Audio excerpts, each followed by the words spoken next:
Hello everyone! Welcome to another episode of Clothing Transformation. For today's episode, I'm gonna show you how to make a shirred tie shoulder top and a short set inspired by Pinterest. Pinterest sent me a lot of suggestions of a top and a short set, so why not to do one for me? I hope you guys enjoyed this video, so let's get started. So first we're gonna make the top. First thing I did is to measure around my upper bust and add at least 20 cm. Example, mine is 95 cm plus 20 cm equals 115 cm. Then you will also need to measure how long you want your top to be and add 4 cm for seam allowance. Cut out the rectangle from your fabric.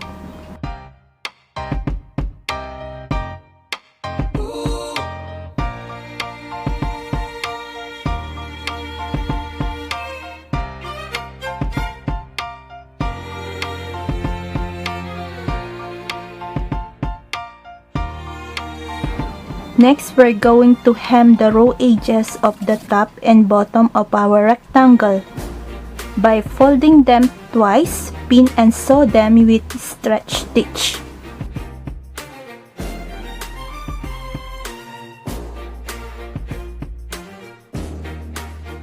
After that, we're going to draw some guideline in chalk to know where to sew.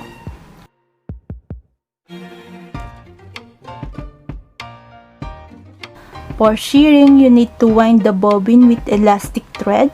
You have to load it by hands and be really careful not to stretch the elastic as you load it. And we're going to loosen the screw of our bobbin tension, otherwise shearing will not work. Then insert the bobbin into the machine.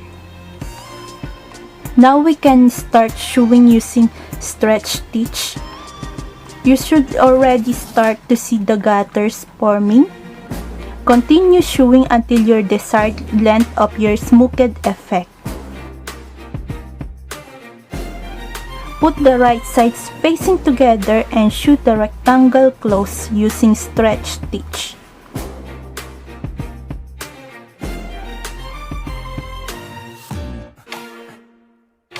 Tighten up again the screw of the bobbin tension and change the elastic thread into a normal thread.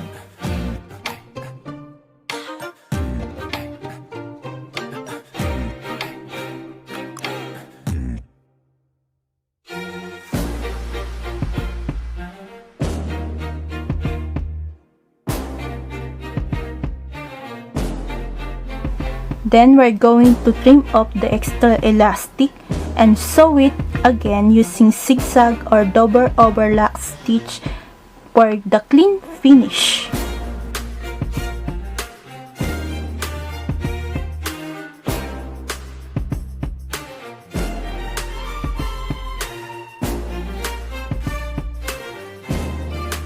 Moving for the strips, I cut 4 strips earlier. I'm going to fold them in half, pin and sew them with stretch stitch.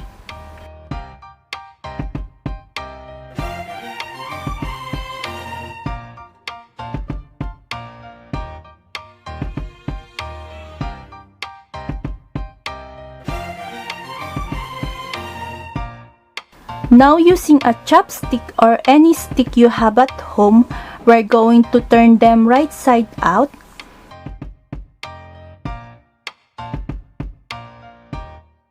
After that, we're going to put the top at the bad side and attach the 4 strips onto the top, pin and sew it with stretch stitch.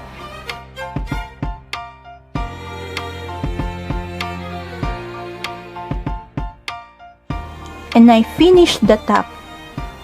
And for the short, fold the fabric in half. I took a short I had at home. I laid that short onto my fabric Make sure the crotch seams and all the edges are lying completely flat. All I'm going to do is to add seam allowance from all the edges of the shorts.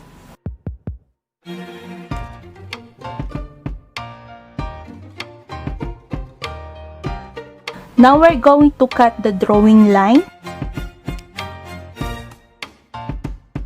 Do the same thing for the second identical pieces of our shorts. Now we have two pieces of fabric. Lay the two pieces right side facing together, pin and sew along the curved crotch area on the both sides. Sew it with stretch stitch.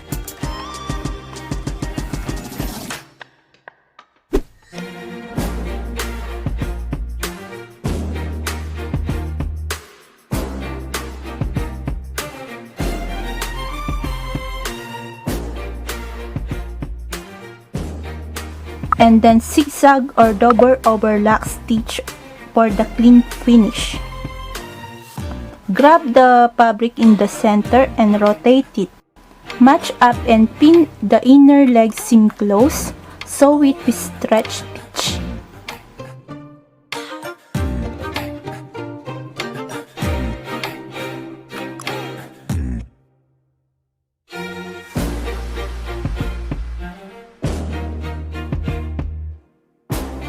And then zigzag or double overlock stitch for the clean finish.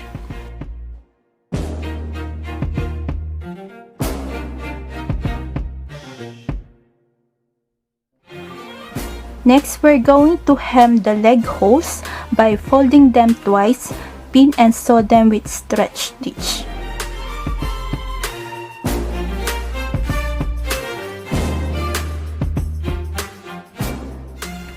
For the waistband, I cut a long rectangle earlier. Make sure to have the same size of the top of your short and add 1 cm for the seam allowance. Then put the long rectangle right sides facing together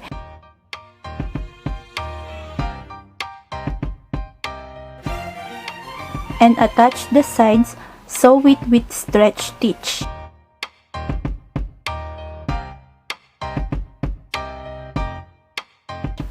Next, using an iron, fold both sides about 1 cm inwards.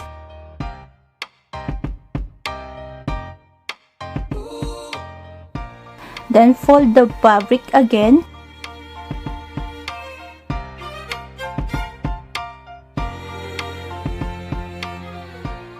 And you just need to attach the waistband. Match the waistband seam to the center and side seam.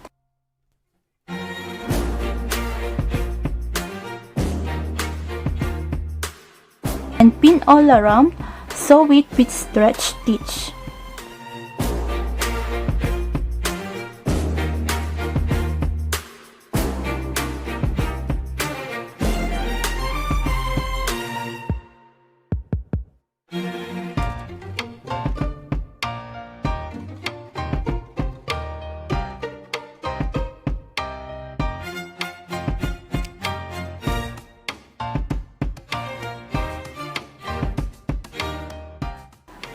Fold the waistband over, uncasing the raw edges.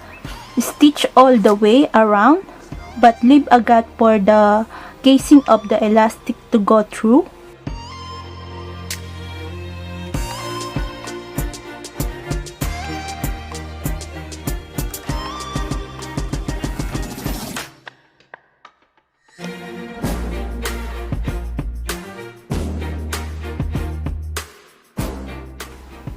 To finish the waist, cut a piece of elastic that will fit snug around your hips. Then just attach safety pin at the end of the elastic and place it inside the gap we made earlier.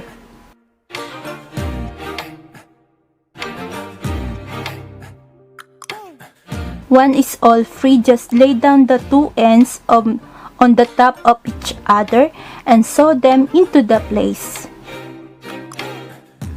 Lastly, sew up the opening voila! And here's the finished product.